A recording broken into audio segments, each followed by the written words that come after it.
Sebenarnya bagaimana toleransi dalam Islam itu? Yang pertama itu dulu. Toleransi di dalam Islam itu Allah atur di dalam surat Al-Mumtahanah ayat 8 sampai 9. Allah tidak melarang kamu untuk berbuat baik kepada orang kafir, non-muslim, Yahudi, Nasrani, Buddha, Hindu, Kongfucu dan lain sebagainya. Semua agama yang lain Allah tak pernah larang kalian berbuat baik dengan mereka. Tak pernah larang. Allah tak pernah larang kita untuk berbuat baik dengan mereka. Tetangga kita non-muslim tak makan, wajib kita kasih makan, wajib. Ini hukum kemanusiaan. Jadi masuk surga itu bukan hukum agama saja, kemanusiaan masuk. Apa hukum mencium kepala non-muslim? Ini konteks ini dulu satu-satu. Dia banyak persoalan yang kita harus adil dalam itu. Berjabat tangan, mencium tangan, berpelukan dengan non-muslim yang mereka tidak memerangi kita, itu tidak dipermasalahkan dalam Islam. Termasuk harus mencium kepala, karena itu masuk bagian daripada tradisi. Di dalam tradisi Arab itu biasa cipika-cipiki itu biasa. Cuman jangan dibuat di sini, dikira kita homo nanti. Itu satu ibu ya. Baik. Ini harus dipahami. Pertanyaannya adalah di mana dan siapa dan seperti apa dan dalam hal apa? Ini pertanyaannya. Oke Bapak Ibu sekalian berbahagia. Maka Bapak Ibu, saya katakan tadi, hari ini kita disuruh mengamini perbuatan yang tidak sesuai dengan ajaran agama. Maka kacamata kita memandang adalah kacamata yang kita gunakan adalah kacamata keadilan. Ketika pada konsep itu silahkan tidak ada masalah. Tetapi yang menjadi masalah adalah bagaimana dan di mana dan tempatnya seperti apa dan dalam acara apa.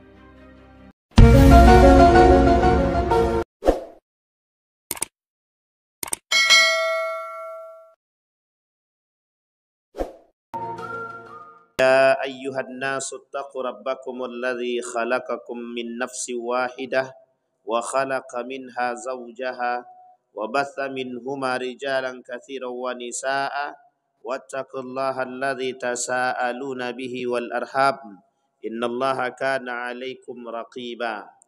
Wa qala Allah ta'ala ya ayyuhalladzina amanu taqullaha wa qulu qawlan sadida yuslih lakum a'malakum wa yaghfir lakum dhunubakum wa man yuti'illaha wa rasulahu faqad faza fawzan 'azima.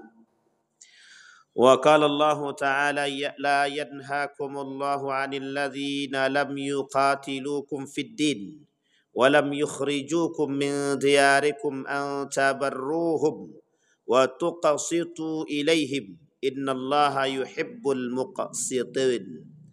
Innama yanhakumullahu 'anil ladzina qataluukum fid din wa akhrajukum min diyarikum wa dhaharu 'ala ikhrajikum an tawallawhum wa man yatawallahum faulaika humuz zalimun. Shadaqallah.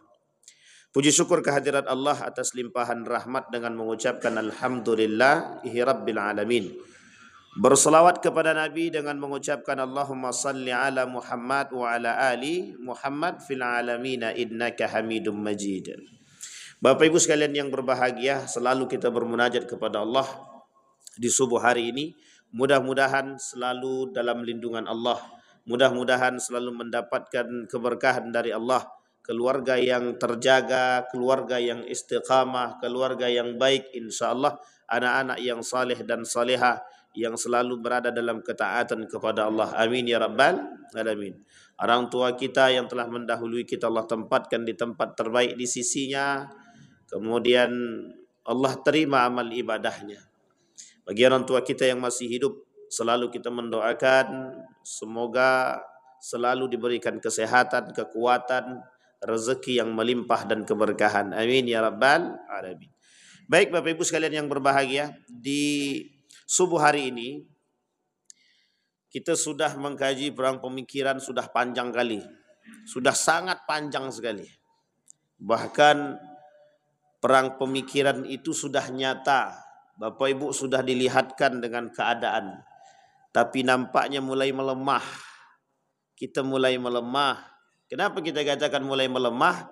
Mulai dulu orang-orang mulai belum tahu tentang perang pemikiran itu. Mungkin bahasa perang pemikiran ini terlalu tinggi. Tapi lebih tepatnya orang-orang hari ini itu dengan perang pemikiran mungkin acuh saja. Mungkin karena namanya yang berat. Tapi Bapak Ibu sekalian yang berbahagia, yakinlah bahwa mereka kaum Yahudi dan Nasrani berabad-abad lamanya dalam sejarah, berabad-abad lamanya selalu akan melakukan apapun untuk bisa mendapatkan keinginan mereka. Maka seharusnya kita tidak pernah berhenti, jangan pernah capek untuk bertahan dalam kondisi yang serba mohon maaf, kadang menguntungkan dan kadang tidak menguntungkan. Tak salah ketika seorang founding father kita, seorang tokoh negara Republik Indonesia menuliskan dalam tulisan dia, Ketebuya Hamka itu, apapun akan dilakukan oleh orang-orang yang tidak suka dengan Islam untuk mendapatkan cita-cita dan mimpi mereka. Harusnya kita juga begitu. Apapun akan kita lakukan, meskipun taruhannya harus darah, meskipun taruhannya harusnya nyawa. Satu ketika seorang pemuda dititipkan oleh ibunya uang yang cukup besar, bukan kecil. Tapi dia simpan di salah satu tempat yang ada di dalam tas dia. Kemudian pemuda tersebut di tengah perjalanan, ketika naik bis di tengah perjalanan dirampok. Kemudian kata pemuda tersebut, oleh perampok tadi semua yang ada di dalam bis ditolong keluarkan. Keluarkan apa yang kalian miliki. Dikeluarkan oleh pemuda tadi. Kemudian pada giliran pemuda tersebut disampaikan oleh para penyamun tadi atau perampok tadi, keluarkan berapa yang kau miliki di dalam, berapa harta yang kau miliki hari ini yang kau bawa. Disampaikan dengan jumlah yang cukup besar. Apa kata pemuda tadi? Apa kata penyamun tadi? Jangan berbohong, kata dia. Aku tidak berbohong, betul.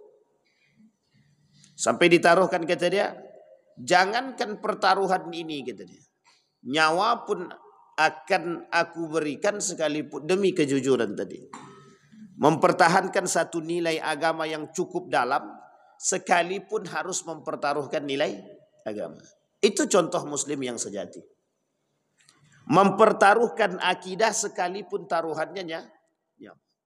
Sehingga apa yang terjadi?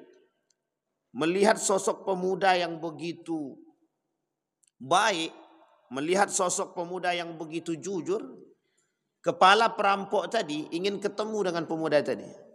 Pada akhirnya kepala penyamun tadi bertobat dan masuk ke dalam Islam. Artinya apa?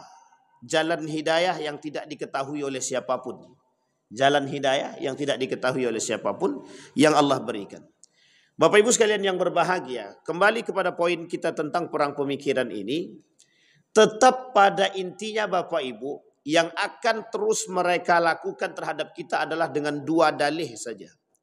Yang pertama toleransi, yang kedua hak asasi manusia. Ini terus akan mereka lakukan. Apapun itu akan tetap mereka lakukan untuk mendapatkan keinginan mereka dengan dua dalih ini. Yang pertama toleransi, yang kedua adalah hak asasi manusia. Mereka tak akan puas, tidak akan puas, dan tidak akan senang. Ditambah mohon maaf, ketika mulai umat muslim itu bersatu, sudah mulai itu mereka kalang kabut itu. Ketika nampak saja greget, ketika nampak saja satu ide, ketika nampak saja satu gerakan ingin menyatukan umat muslim, itu rasa kebencian dalam diri mereka tumbuh. Mereka sudah mulai ketakutan. Ketika Nabi ada namanya Nabi Muhammad ini menyatukan 4 kelompok sekaligus. Dan kelompok 4 ini itu terdapat di dalam Madinah, Yasrib. Yang keempat-empat ini setiap tahunnya selama 120 tahun lamanya itu berantem tak pernah akur. Di Madinah itu berantem tidak pernah akur. Saya sebut namanya, ada namanya kaum Aus dan Khazraj. Kaum Aus dan Khazraj ini belum Nabi datang ke Madinah ke Yasrib itu kerjaannya cuma berantem itu. Mereka bukan Muslim, tapi sebagian ada yang Muslim setelah itu. Dan mereka sebagian mendengar kedatangan Islam, mereka berislam. Itu Aus dan Khazraj itu tidak pernah akur 120 tahun lamanya. 120 tahun lamanya nggak pernah akur. Dan di Madinah itu mereka punya konco arek. Tahu Bapak Ibu konco arek kan? Punya kawan baik yang saling bermusuhan juga sama. Yang saling bermusuhan. Siapa dia? Kaum Yahudi. Yang tadi itu Nasrani, sekarang Yahudi. Ada Yahudi yang sama-sama dia juga saling berantem. Namanya Yahudi Bani Nadir. Yahudi Bani Nadir dan salah satu lagi kelompok Yahudi yang lain itu berantem, tidak akur juga. Kerjaan Nabi adalah menyatukan empat ini, yang keempat-empat ini bukan Muslim. Yang keempat-empat ini bukan Muslim. Kaum Nasrani dari kalangan Bani Aus tadi, atau kaum Aus tadi, bekerja sama dengan salah satu kelompok Yahudi. Sementara Khazraj tadi selalu kerjasama dengan Yahudi Bani Nadir. Dan dua ini bersekutu untuk saling bermusuh. Lamanya 120 tahun. Sampailah kedatangan baginda Nabi Muhammad SAW. Yang tidak pernah akur, diakurkan oleh Nabi. Nabi datang untuk mengakurkan, menyatukan mereka. Padahal mereka ini kafir, non-muslim. Tapi Bapak Ibu harus paham apa yang terjadi. Akurnya mereka ternyata ada satu tujuan.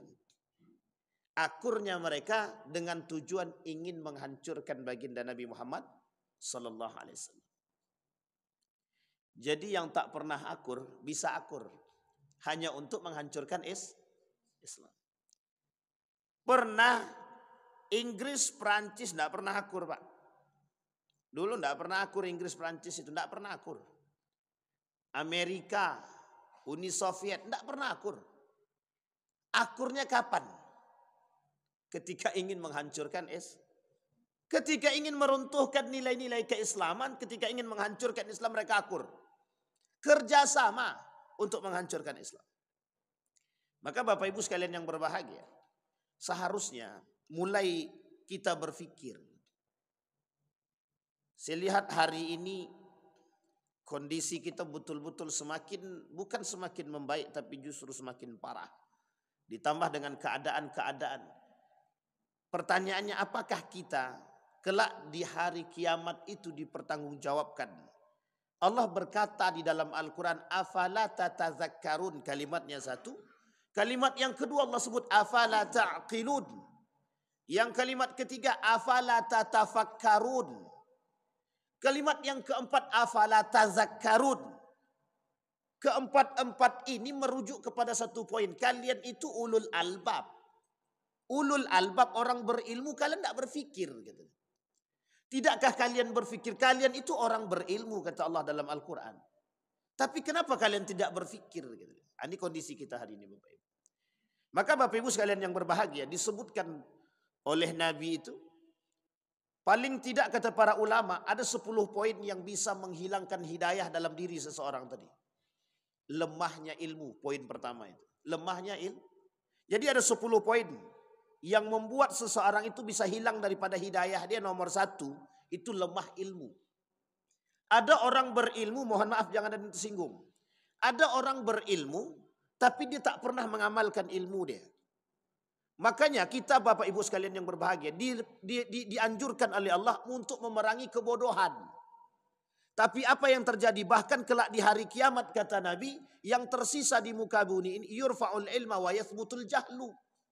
Ilmu itu diangkat, yang tersisa orang bodoh. Coba lihat ketika orang bodoh yang berada, mohon maaf ini kata-kata Nabi. Ketika orang bodoh yang menguasai, apa yang terjadi? Kehancuran. Ketika orang bodoh yang tersisa, apa yang terjadi? Bukan hidayah yang berbicara, bukan iman. Tapi nafsu, kemudian hawa nafsu yang berbicara. Syahwatnya yang berbicara. Bukan iman, bukan ilmunya, bukan imannya. Maka Bapak Ibu sekalian yang berbahagia, tak salah ketika Nabi mengatakan orang yang tersisa itu kelak adalah orang-orang yang bodoh. Orang yang bodoh di sini ada dua paling tidak. Satu yang memang tidak mengerti. Yang kedua mengerti tapi pura-pura mengerti.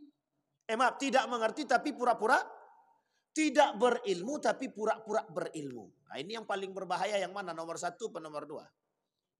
Yang berilmu atau pura-pura berilmu? Yang bodoh atau yang pura-pura berilmu?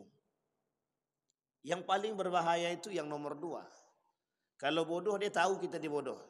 Tapi kalau pura-pura berilmu, kita tak tahu dia betul-betul berilmu atau tidak. Tapi orang-orang bisa terpedaya dengan kalimat tersebut. Bisa terpedaya dengan pura-pura tersebut. Maka Bapak Ibu sekalian yang berbahagia, kembali kepada poin kita. Poin yang diangkat oleh kaum-kaum, oleh orang-orang yang tidak suka dengan Islam tadi, untuk menjatuhkan Islam, mereka perangi Islam itu dengan cara yang pertama adalah mereka angkat dalihnya toleransi. Sekarang pertanyaannya Bapak Ibu, sebenarnya bagaimana toleransi di dalam Islam? Ini yang kemudian ingin kita angkat pagi ini Bapak Ibu. Apa sebenarnya? Bagaimana model toleransi dalam Islam itu? Sebelum kita sampai ke sana Bapak Ibu sekalian yang berbahagia, saya ingin coba angkat satu. Ada poin penting yang tidak pernah kita ketahui dan mungkin kita lupakan. Bapak Ibu harus paham itu, namanya piagam bukan Jakarta. Ini piagam Madinah namanya. Piagam Madinah itu hari ini mulai dilupakan. Karena di dalam piagam Madinah itu banyak sekali poin. Ada 47 poin. Saya tak sampaikan 47, tenang. Saya cuma sampaikan 5 poin utama saja. Daripada piagam Madinah itu. Piagam Madinah ini merujuk kepada 4 kelompok besar tadi. Aus, Khazraj, Bani Nadir, dan ada satu lagi saya lupa nama dia. Yahudi Bani Qainuqa. Itu 4 kabilah ini, 4 kaum ini, itu pemegang Yasrib, Madinah. Yasrib itu Madinah. Tukang hancur, tukang berantem, pokoknya semua tukang lah. Bapak cari sajalah orang hari ini kaum apa paling kuat. Yang merasa paling kuat. Itu selalu berantem dia sama-sama dia. Kalau hari ini kita lihat Bani Sianu dengan Bani Sianu lah sering berantem gitu kan. Dan itu sangat-sangat kelihatan. Sehingga kata Nabi dibuatlah kesepakatan. Nabi bangun satu kesepakatan dan kesepakatan ini itu disebut di dalam Islam sebagai piagam Madinah. Piagam pertama terbesar di dunia. Piagam pertama konsensus konsensus pertama di dunia. Perdamaian pertama di dunia yang dilakukan oleh baginda Nabi Muhammad sallallahu alaihi wasallam. Gara-gara ini baginda dapat julukan 1001 manusia yang paling berpengaruh di dunia. Michael Hurt dalam tulisannya 1001 manusia yang paling berpengaruh di dunia. Nomor 1 baginda Nabi Muhammad sallallahu alaihi wasallam. Safiur Rahman Al-Mubarakfuri dalam kitabnya Ar-Rahiq Al-Makhtub. Syekh Ramadan Al-Buti dalam kitabnya Fiqhus Sirah menuliskan tentang piagam Madinah. Ada paling tidak isi dia memuat 47 pasal yang di dalamnya tertuang ketentuan yang mengatur sistem banyak Bapak Ibu, politik lah, kerukunan antar umat beragama, kebebasan beragama, sudah disampaikan, kesetaraan pun sudah disebutkan. Kesetaraan di muka hukum, kemudian pertahanan dan lain sebagainya disampaikan. Maka dikerucuti oleh para ulama paling tidak ada 5 poin. 1, ini asas toleransi sebelum kita masuk. Seluruh kaum muslimin dan Yahudi, ini ingat kalimatnya Bapak Ibu. Seluruh kaum muslimin dan Yahudi yang tergabung dalam perjanjian ketika itu termasuk 4 kabilah tadi dikategorikan sebagai satu umat dan wajib berjuang bersama-sama dalam menciptakan keamanan nasional dan bela negara bila sewaktu-waktu ada serangan musuh dari luar. Sama dengan negara Republik Indonesia? Sama. Negara Republik Indonesia juga begitu. Mengakui semua agama, suku, ras apapun itu. Bineka tunggal. Nah, itu Bapak Ibu udah hafal itu luar kepala. Sama. Bineka tunggal ika. Maka jangan pernah merasa rugi ketika berbicara tentang negara Republik Indonesia. Nabi kata, Nabi sudah bangun persatuan itu, termasuk kaum-kaum yang tak suka dengan Islam. Mereka masuk dalam kategori kafir zimmi yang berada dalam naungan baginda Nabi. Yang berada di bawah baginda Nabi Muhammad namanya kafir zimmi. Dan Allah melarang. Apa kata Allah di dalam Al-Quran? La yanhakumullahu anil ladzina lam yuqatilukum fid din. Kalian boleh berbuat baik kepada orang-orang kafir, non-muslim yang tidak sama sekali memerangi dirimu. Tapi kata Allah kalimat selanjutnya, Allah justru tidak melarang orang-orang kafir harbi ketika mereka memerangi kita, kita ikut memerangi mereka. Dan Allah tidak larang. Coba bayangkan. Di situ dalam ayat tadi Allah sudah sebutkan di mana batas dia. Itu yang pertama. Yang kedua, semua kaum muslimin yang berbagai latar belakang suku seperti Quraisy, Bani Auf, Saidah, Al-Haras, Jusam, An-Najar, Amir ibn Auf dan lain sebagainya dihimbau untuk tetap kompak bekerja sama seperti halnya dalam membayar diat dan membebaskan tawanan. Sama. Yang ketiga, sesama muslim dan juga Yahudi yang tergabung dalam perjanjian tidak diperbolehkan membuat persekutuan baru tanpa seizin pemerintah Rasulullah atau pemerintahan Rasulullah Sallallahu Alaihi Wasallam. Yang keempat, sesama kaum muslim dan Yahudi berada dalam satu barisan menentang orang-orang zalim.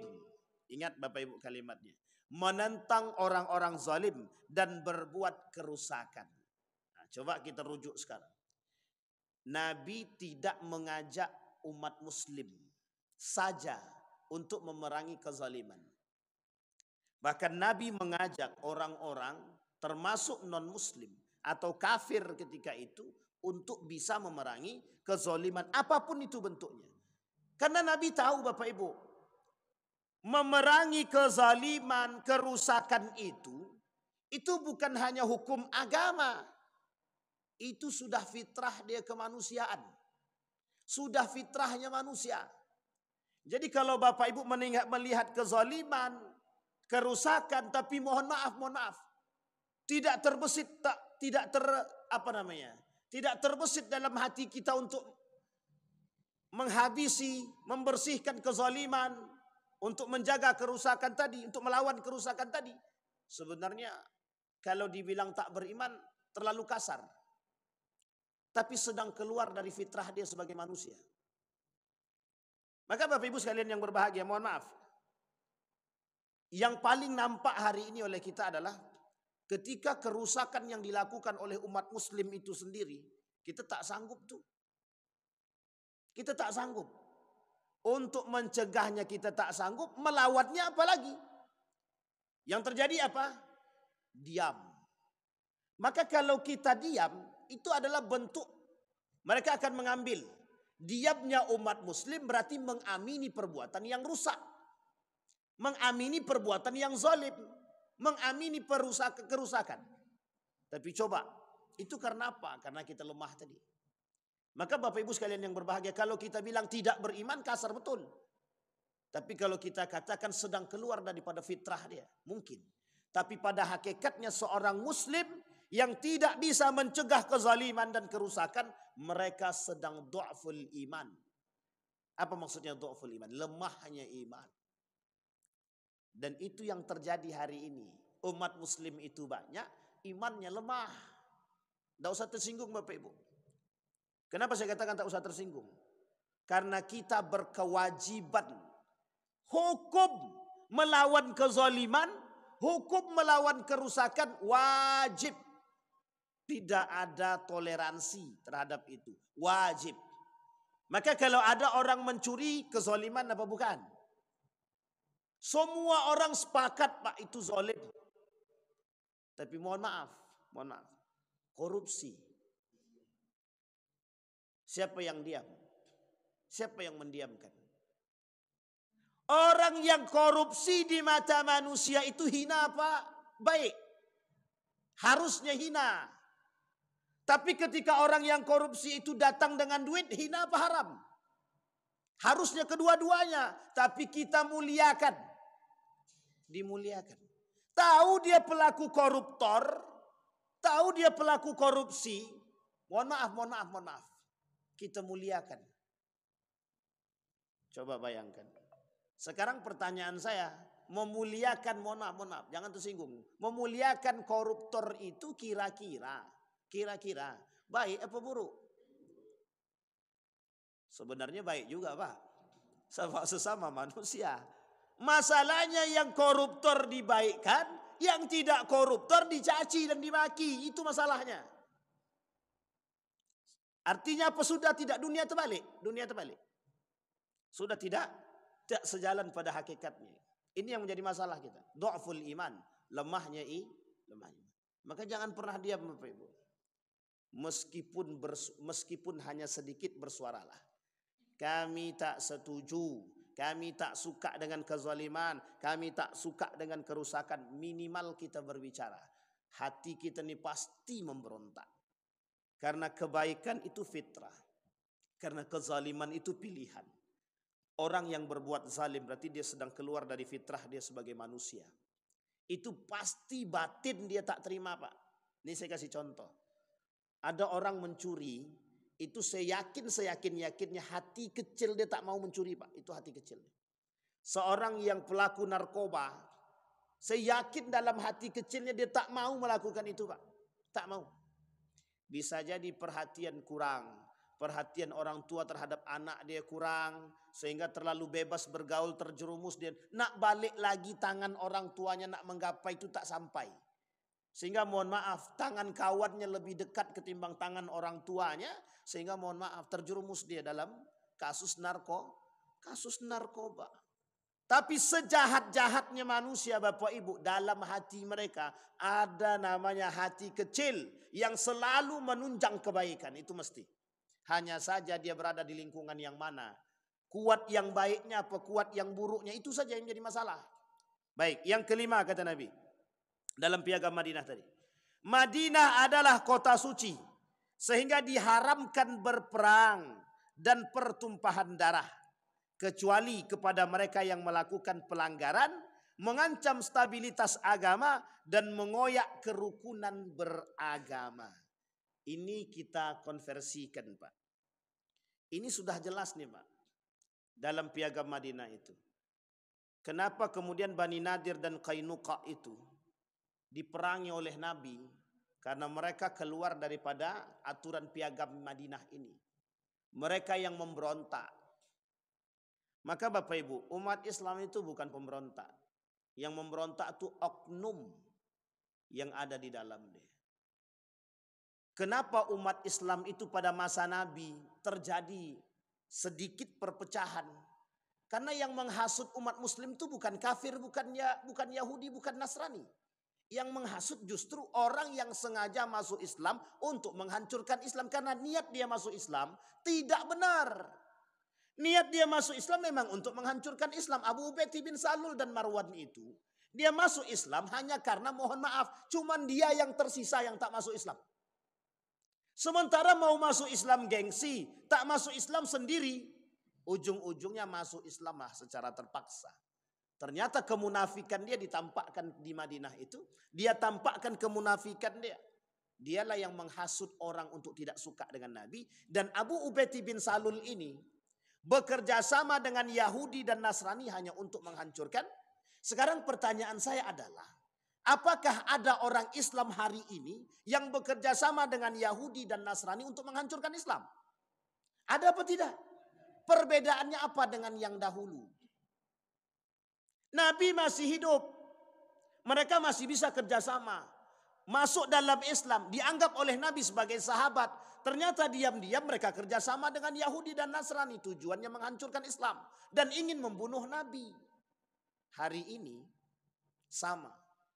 Bermunculan kaum-kaum munafik yang bekerja sama dengan Yahudi dan Nasrani untuk menghancurkan Islam. Dalihnya cuma satu, toleransi. Sama. Abu Ubaidah bin Salul juga begitu. Kita harus berbuat baik Nabi kepada kawan-kawan kita, Yahudi, Nasrani. Betul kata Nabi. Bayangkan, Abu Ubaidah bin Salul mengajarkan Nabi bertoleransi. Yang diajarkannya Nabi. Itu Nabi masih hidup. Apalagi sekarang tak ada Nabi. 1000 kali ulama berbicara tentang toleransi sekalipun, mesti ada orang-orang yang mohon maaf dari kalangan kaum munafik yang tetap akan mengajarkan model-model toleransi yang baru. Sampai di sini paham Bapak Ibu? Baik, ini yang disebut dengan perang. Kita berperang melawan diri kita sendiri. Asyaddul jihad jihadul hawa. Berat sekali Bapak Ibu, melawan diri sendiri itu berat. Kita konversikan ke agama, musuhnya umat muslim yang paling berat adalah umat muslim itu sendiri. Kalau kafir kita nampak Bapak Ibu, Yahudi kita tahu, Nasrani kita tahu yang punya misi menghancurkan kita, kita nampak. Sekarang kalau mereka yang berada di antara kita, tahukah kita dia musuh kita atau tidak? Manusia yang bermuka dua, manusia yang mencari kepentingan, manusia yang cari keuntungan, di balik mohon maaf, di balik persatuan dia dengan kita, ternyata dia punya misi yang lain, dia punya keinginan yang lain. Ini yang disebut dengan perang. Ini yang disebut dengan membunuh, menikam dari belakang. Kawan sendiri Pak, muslim. Maka berat Bapak Ibu. Nah Bapak Ibu sekalian yang berbahagia, sekarang kita masuk Bapak Ibu. Sebenarnya bagaimana toleransi dalam Islam itu? Yang pertama itu dulu. Toleransi di dalam Islam itu dia Allah atur di dalam surat Al-Mumtahanah ayat 8 sampai 9. La yanhakumullahu 'anil ladzina lam yuqatilukum fid din wa lam yukhrijukum min diyarikum an tabarruhum wa tuqsitu ilaihim innallaha yuhibbul muqsitin, kata Allah. Kata Allah, Allah tidak melarang kamu untuk berbuat baik kepada orang kafir, non-muslim, Yahudi, Nasrani, Buddha, Hindu, Kongfucu, dan lain sebagainya. Semua agama yang lain, Allah tak pernah larang kalian berbuat baik dengan mereka. Tak pernah larang. Allah tak pernah larang kita untuk berbuat baik dengan mereka. Tetangga kita non-muslim tak makan, wajib kita kasih makan, wajib. Ini hukum kemanusiaan. Jadi masuk surga itu bukan hukum agama saja, kemanusiaan masuk. Makanya hablum minan nas penting. Bapak Ibu hablum minallahnya tinggi, hablum minan nasnya lemah, jangan mimpi masuk surga. Mimpi boleh. Sampai di sini paham Bapak Ibu? Non muslim, sekalipun non muslim. Tapi dia selalu mencaci maki saya Bapak Ibu, suap dia. Kasih suap makan maksud saya. Nanti lama-lama berubah dia. Lama-lama berubah. Yang tadinya mencaci kemudian masuk Islam. Kan kita tak tahu hidayah dari tangan siapa. Siapa tahu dari tangan Bapak Ibu semua. Tetapi sebaliknya kata Allah, innama yanhakumullahu 'anil ladzina qataluukum fid din. Tapi Allah membolehkan kita untuk memerangi orang yang memerangi kita. Orang yang memerangi kita. Umirtu an uqatilan nas, kata Nabi. Aku diperintahkan untuk memerangi mereka. Siapa? Orang-orang yang memerangi kami. Sekarang pertanyaannya, kita diserang dengan pemikiran, tapi kita diam aja. Kalau perang dengan senjata kami siap Ustadz. Itu masalahnya. Hari ini bukan berperang dengan senjata. Tapi berperang dengan pendidikan, perang pendidikan. Berperang dengan akhlak, berperang dengan ekonomi, berperang dengan segala hal. Kita berperang. Kalau kita diam saja, habis kita Bapak Ibu. Maka semua yang bertolak belakang, terkhusus dalam urusan pendidikan. Segala sesuatu yang bertolak belakang, apapun itu, nilainya apapun itu, kebijakannya apapun itu, yang bertolak belakang dengan syariat Islam, dengan nilai-nilai agama, kita harus tolak. Jangan pula kita yang ikut, terpaksa ya Pak Ustadz. Gimana lagi? Nah, ini kalimat kita hari ini Pak. Terpaksa ya, gimana lagi? Inilah yang membuat kita lemah kadang-kadang. Terpaksa, mau gimana lagi? Tapi coba bayangkan, mohon maaf Bapak Ibu. Jika ada satu kebijakan bertolak belakang dari nilai-nilai agama. Kompak orang-orang yang berislam, orang-orang mukmin sadar mereka tolak. Apa yang terjadi? Kalaulah mereka satu orang yang menolak tak punya pengaruh Bapak Ibu. Tapi kalau yang menolak itu lebih daripada 10, kira-kira berpengaruh atau tidak? Sangat berpengaruh. Sama. Ketika kezaliman dilakukan, yang nolak satu orang biasa aja. Tapi kalau yang nolak satu kampung, mau mereka lakukan? Enggak. Makanya Bapak Ibu, apa dampaknya situ? Kekompakan, persatuan. Nah, ini masalahnya. Makanya kalau ketika ada kebijakan, tapi yang nolak cuma satu orang, nampak kali lemahnya kita. Nampak sekali kalau kita lemah, kita tampakkan. Maka kata Allah, orang-orang tersebut masuk dalam kategori faulaika humuz zalimun. Orang-orang seperti itu kata Allah adalah orang-orang yang zalim. Maka sekarang apa bentuk toleransi merujuk kepada ayat tadi? Bentuk toleransi atau berbuat baik dalam Islam. Yang pertama, Islam mengajarkan menolong siapapun, baik orang miskin maupun orang sakit. Orang miskin dia, orang kaya dia, orang sakit dia, orang sehat dia.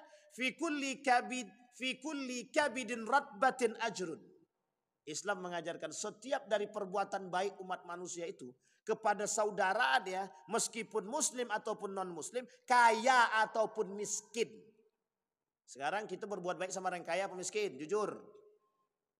Berbuat baiknya sama yang kaya apa yang miskin? Sama yang kaya itu apa-apa.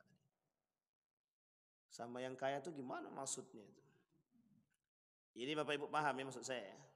Kalau yang datang itu tadi saya nak kasih. Kalau yang datang anggota dewan, karpet merah pun disediakan. Apa nak makan? Si Anu tuh datang, tolonglah dek cari, pergi ke pasar, beli A, B, C, D. Si Anu mau datang. Disediain Pak, makanan Pak. Apapun makanannya ada, sampai mubazir, sampai tafsir sekalipun Pak. Mohon maaf. Kita memuliakan orang yang melakukan tafsir, orang yang melakukan mubazir. Dia makannya sedikit, tapi kita kasih banyak, dia makan sedikit. Sisa Pak, mubazir apa tidak? Coba bayangkan Pak, ini dalam kehidupan kita kesehari-harian. Mohon maaf, jangan ada tersinggung. Ketika kita melakukan syukuran apapun itu bentuknya, tengok baik-baik. Banyak atau sedikit orang yang melakukan tabzir ketika itu? Banyak sekali Pak. Satu sisi kita melakukan syukuran besar-besaran, yang makan orang umat muslim berbahagia, tak ada salah. Tapi lihat perbuatannya apa? Tabzirnya ada atau tidak? Ada. Sementara di sono makan pun tak bisa Pak. Di Palestina tuh makan pun tak bisa. Tapi kita masih bisa melakukan tabzir. Sama Pak. Datang mereka. Anggota dewan yang datang. Bupati yang datang. Lurah yang datang. Oh semua terhormat Pak. Mau makan apa silakan. Kita tak disalahkan menghormati mereka. Tapi yang imbang, yang adil. Ketika yang miskin datang boro-boro air putih. Cuman mau minta uang saja untuk sumbangan, sedekah saja kadang-kadang. Kita usir Pak. Kita usir. Kadang-kadang kita yang tak adil. Jangan salahkan mereka. Kita yang tak adil kadang-kadang. Dalam memperlakukan manusia saja mohon maaf. Karena kita punya keinginan untuk mohon maaf dianggap. Untuk ingin merasa dianggap, dipuji dan dipandang orang. Kita muliakan pimpinan. Tapi mohon maaf dengan bawahan kita justru dicaci dan dimaki. Kenapa?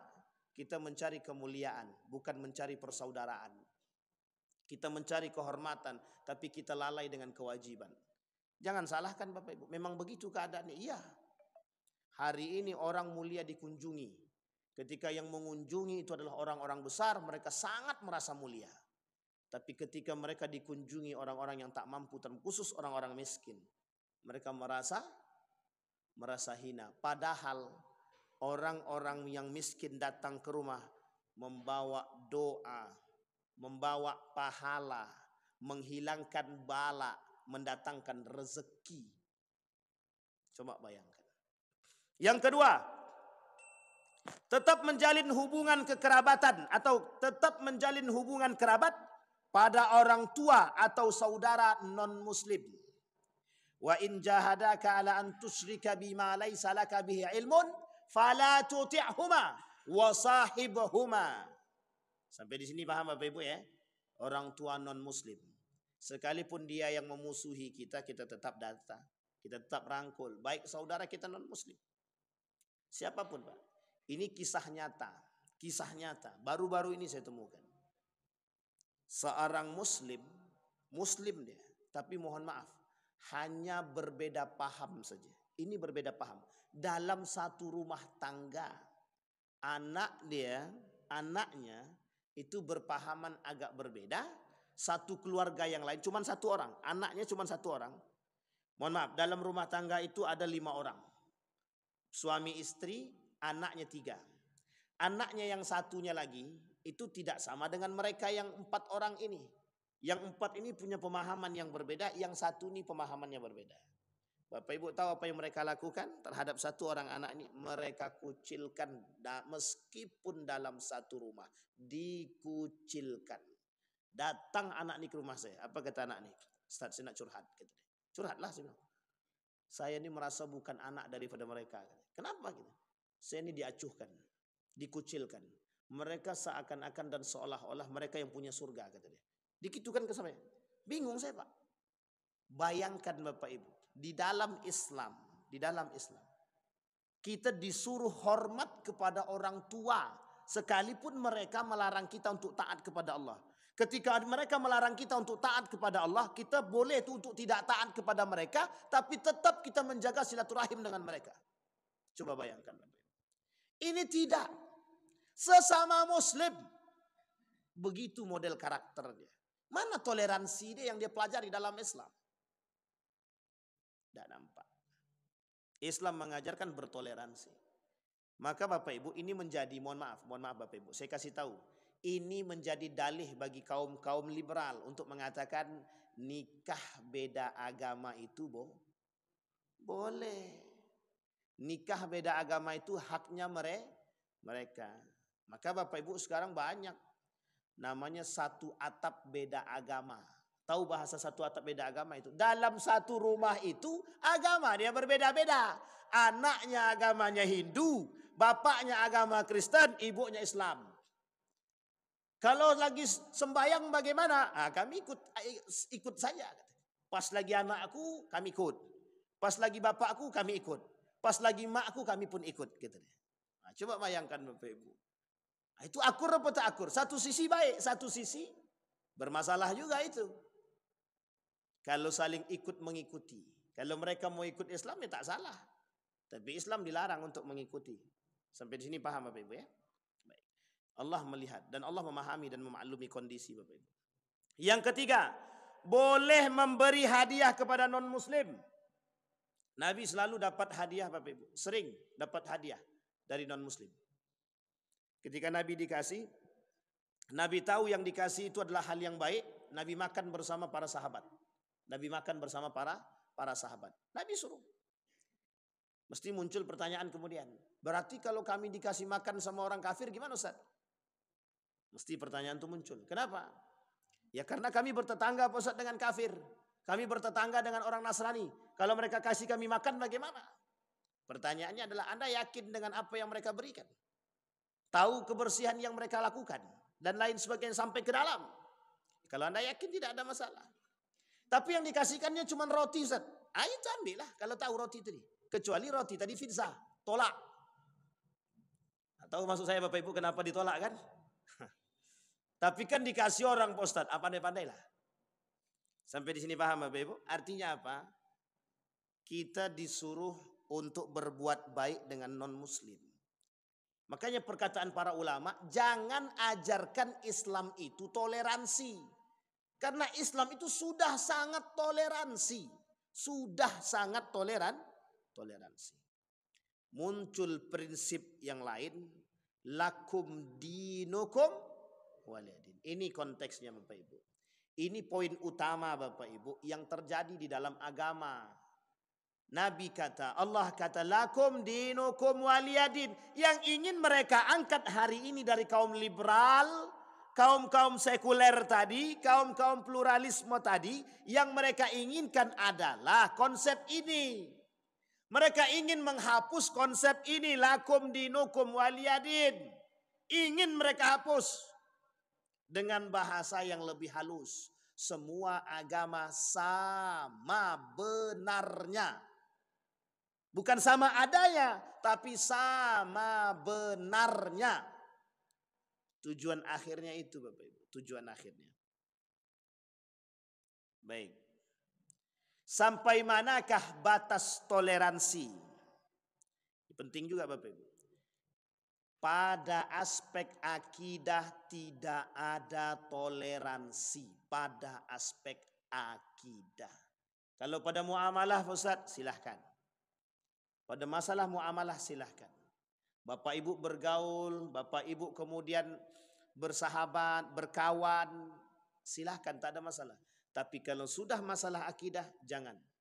Makanya Bapak Ibu cara pendangkalan mereka masuk pada poin kemarin. Perang pemikiran kita pada inti poinnya dulu. Salah satu yang akan mereka lakukan, metode yang akan mereka lakukan untuk melemahkan iman kita adalah pendangkalan membuat kita ragu. Membuat kita ragu dengan agama kita bagaimana caranya. Boleh mengucapkan selamat Natal atau selamat apapun kepada agama-agama yang berbeda. Pernahkah terjadi hal demikian? Pernah pada masa baginda Nabi Muhammad SAW. Kata mereka kepada Nabi, hari ini kami menyembah Tuhanmu, besok kau sembah Tuhan kami. Ini sejarah munculnya lakum dinukum waliyadin.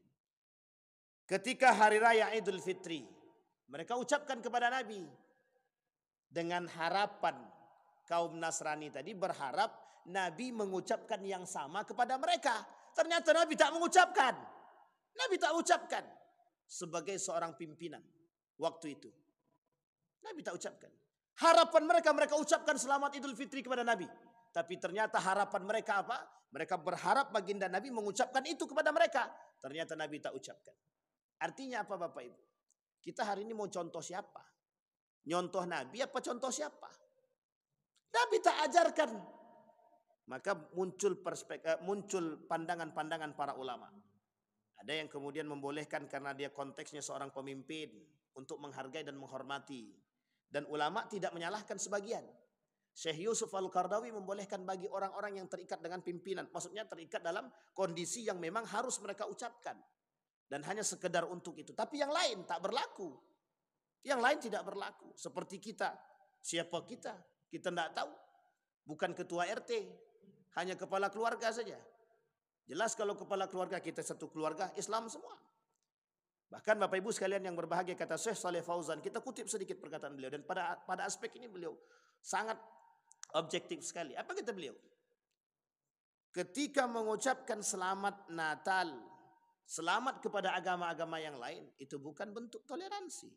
Bukan bentuk toleransi. Maka batasannya apa? Akidah. Maka jangan bermain dengan akidah Pak. Akidah tidak bisa adanya toleransi dalam akidah. Tidak bisa. Tidak bisa. Makanya sinkritisme tidak dibenarkan dalam Islam. Sekalipun dia sudah masuk Islam, kalau dia sudah bersahadat, dia terikat dengan hukum-hukum keislaman. Tak boleh lagi. Dia nyembah pohon tak boleh, nyembah matahari tak boleh. Sesajenan tak boleh. Jangan lakukan. Dia sudah muslim. Dia sudah berakidah, dia sudah jelas beriman. Jangan rusak iman. Jangan merusak iman. Maka Bapak Ibu sekalian yang berbahagia, itulah batasannya. Kemudian, apakah Islam mengenal toleransi antar umat beragama? Nah, ini dia Bapak Ibu, isu yang diangkat kepada kita hari ini adalah toleransi antar umat beragama. Apakah Islam mengenal toleransi antar umat beragama? Jelas. Tapi bukan pada akidah. Nabi memberikan kunci Ka'bah itu kepada siapa? Kunci Ka'bah itu diberikan oleh Nabi. Nabi percayakan kunci Ka'bah itu kepada kaum Yahudi. Bukan kepada Muslim. Jangan salah. Sampai dia meninggal. Turun-temurun itu Pak. Turun-temurun. Nabi ingin tunjukkan. Yang megang kunci Ka'bah saja bukan Muslim. Tapi orang Yahudi. Kurang toleransi apa Nabi? Agama Islam tidak dibenarkan memerangi agama lain, tak dibenarkan. Kalaupun ada itu pasti oknum. Pasti oknum. Islam tak pernah diajarkan. Kita umat muslim tidak dibenarkan memerangi orang lain, agama yang lain, kecuali mereka memerangi kita. Itu konsepnya. Maka kalimatnya di dalam hadis Nabi, umirtu an uqatilan nas. Bertahan, kalau diperang baru merang. Tapi di situ Nabi tak kata umirtu an aqtulan nas. Aku diperintahkan untuk membunuh manusia, tak. Tapi dikatakan aku diperintahkan untuk menyerang mereka kalau mereka menyerang kita. Ini yang penting Bapak Ibu, yang harus kita pahami. Kadang-kadang orang salah paham. Ini konteksnya. Berarti Islam itu mengajarkan toleransi antar umat beragama. Berarti kalau mereka ibadah kita jaga. Oke, tak ada masalah. Tapi harus adil.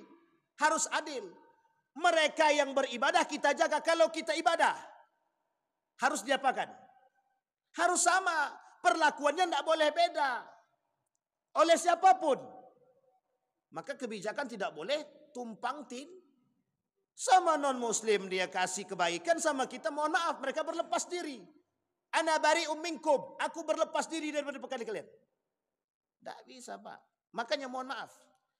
Tak salah ketika ada seorang founding father kita berkata seperti yang dikatakan oleh Buya Hamka.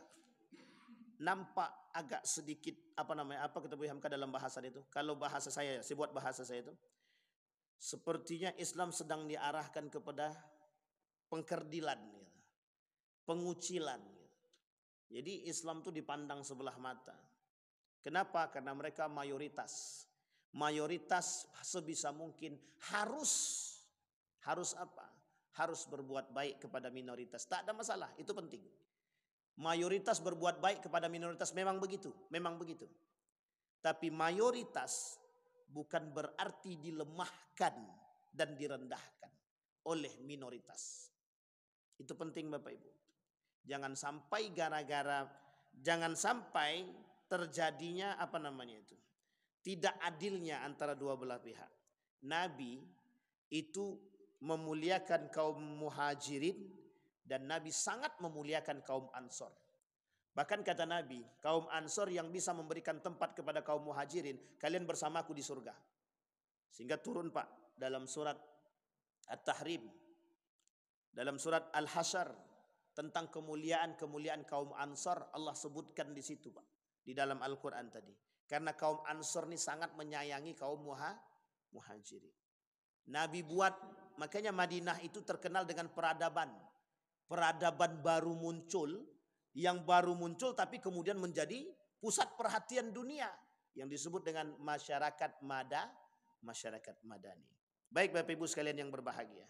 Islam mengajarkan toleransi ataukah tidak? Jelas. Islam pasti mengajarkan toleransi. Tapi Islam mengatakan dalam konsep akidahnya semua agama sama, salah. Semua agama itu sama, kata Islam itu salah. Yang benar, innad dina indallahil Islam. Baik Bapak Ibu sekalian yang berbahagia, ada pertanyaan Bapak Ibu? Ini berat nih Ustaz pertanyaannya. Oh ya silakan Bu.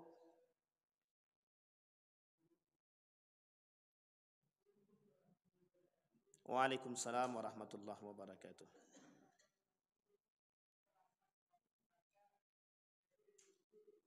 Kenapa Bu? Oke.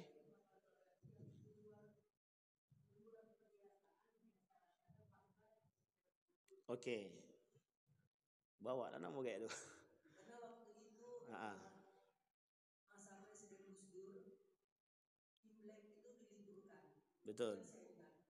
Kemudian setelah itu semakin menjadi-jadi 10 tahun terakhir ini dan kemarin yang di sana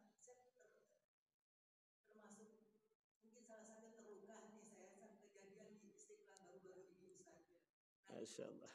Itu toleransi yang bagaimana Ustaz seorang ulama besar, profesor, kemudian imam besar bersikap seperti itu terhadap kedatangan paus itu Ustaz. Siap Ibu. Terima kasih Ustaz. Assalamualaikum. Waalaikumsalam warahmatullahi wabarakatuh. Ini ngungkit-ngungkit masa lalu aja. Mancing-mancing Ibu. Baik Bapak Ibu sekalian, mohon maaf Ibu ya. Ini sudah ada sebenarnya bahasanya Bapak Ibu. Sudah ada bahasanya. Namanya ajakan toleransi agama yang kebablasan. Ini tulisannya begitu, saya baca tulisan aja nih. Ajakan toleransi agama yang kebablasan. Kata guru saya begitu. 2 hari yang lalu. Oh bukan, hari ini hari Ahad, Sabtu, Jumat, 3 hari yang lalu.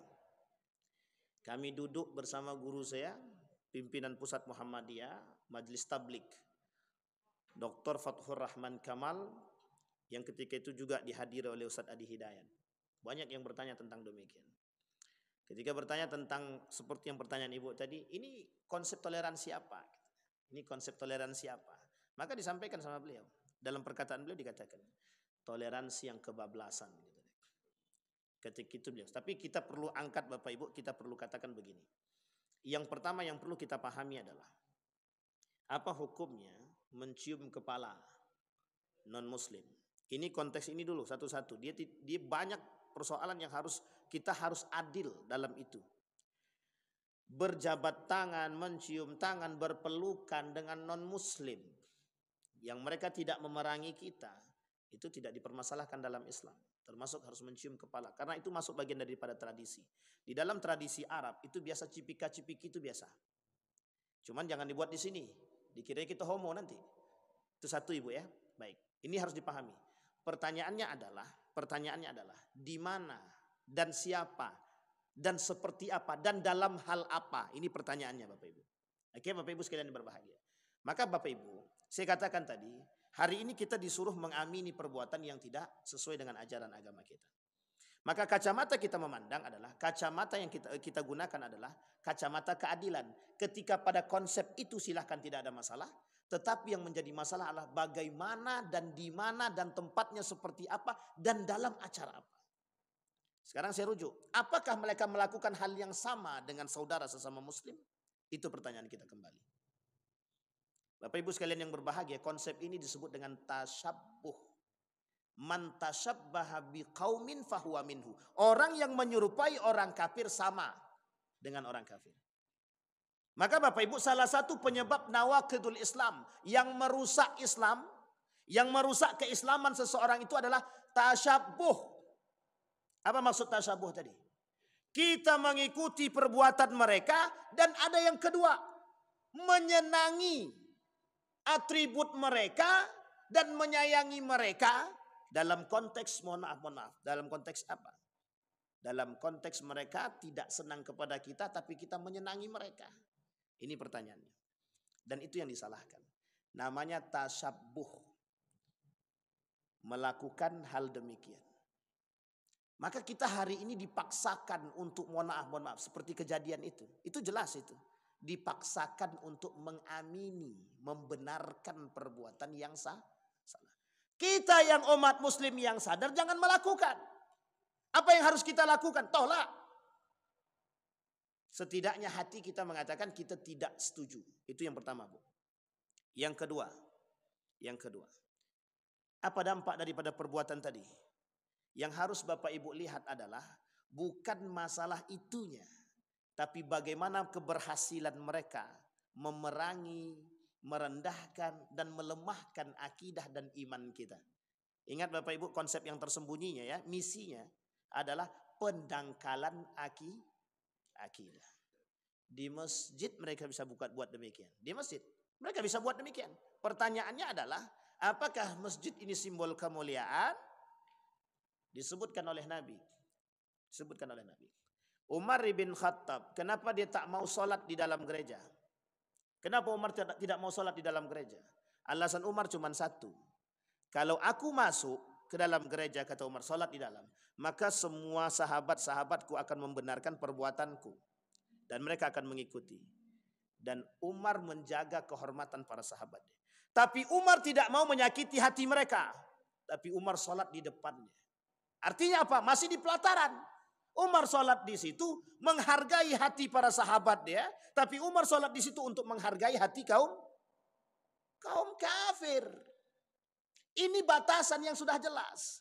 Yang dilarang itu batasan toleransi pada akidah. Kenapa Umar tak masuk? Itu alasannya. Tapi sekarang kita dipaksakan. Masuklah sana. Kan gitu. Yang kedua. Ada pada kondisi-kondisi tertentu. Ibu berangkat ke negara kafir. Tidak menemukan masjid. Yang ibu temukan cuman, mohon maaf, gereja. Maka pada konteks ini ketika ibu ditawarkan untuk sholat di dalamnya. Itu tidak usah ibu tolak. Tidak ada masalah. Dalam Islam diperbolehkan. Tapi kondisinya ingat. Islam memandang kondisi. Hukum itu terikat dengan keadaan dan waktu. Dan bagaimana kondisinya. Dan ini tidak berlaku di negara Muslim. Mayoritas Muslim. Tapi mohon maaf. Begitukah ajaran? Nah, ini kemudian kembali kepada kita. Bapak Ibu sekalian yang berbahagia. Saya mengatakan ini yang disebut dengan tasyabbuh.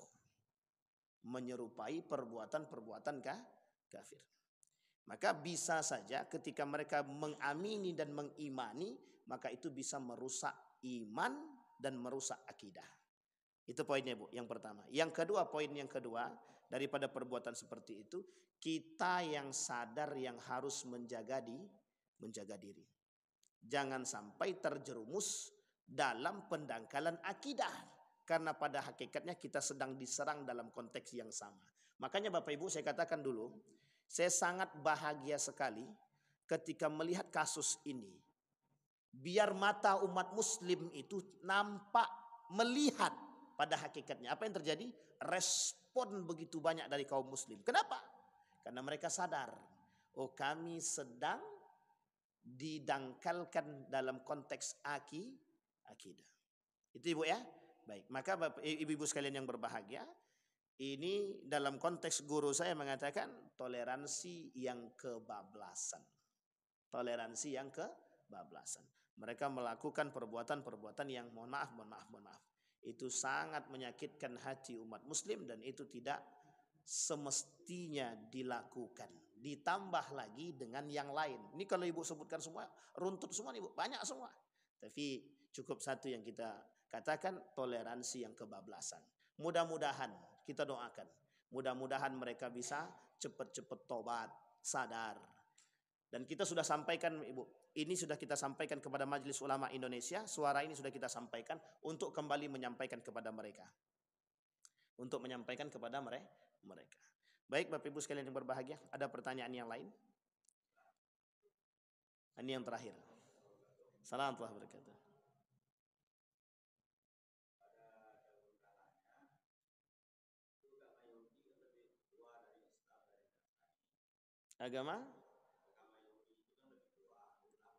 Agama Yahudi lebih tua, lebih lama.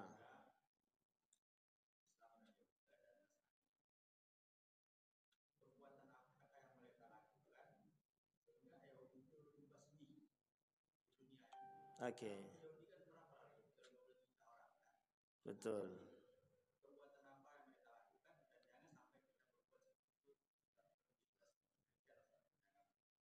Wah, dalam pertanyaan Bapak nih. Yang pertama, Yahudi itu agama baru.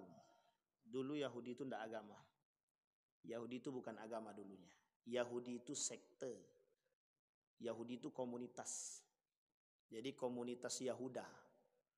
Anak daripada Nabi Yakub. Namanya Yahuda, punya pengikut. Nah, disebutlah pengikut ini Yahudi. Dan itu bukan pada generasi Yahuda. Itu pada generasi tiga generasi setelah Yahuda.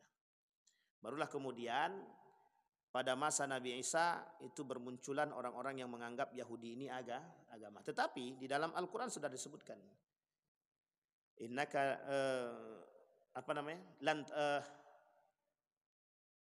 innaka lan tahdi apa ayatnya? Umat Yahudi, orang-orang agama Yahudi dan Nasrani tidak akan pernah senang. Walan tarda ankal yahud, walan tarda ankal yahud, walan nasara hatta tattabi'a millatahum. Ini kalimatnya kemudian digeserkan. Ini Allah ingin tunjukkan bahwa Yahudi dan Nasrani itu kelak menjadi satu agama. Yahudi agama sendiri, Nasrani agama sendiri. Yang akan terus memerangi kita dan mereka ingin kita ikut kepada itu. Kenapa Yahudi dihancurkan? Sebenarnya lebih tepatnya Bani Israel. Ini pembangkangan, pengkhianatan. Jadi Bapak Ibu, salah satu sifat yang tidak disukai oleh Allah adalah pembangkangan, pengkhianatan.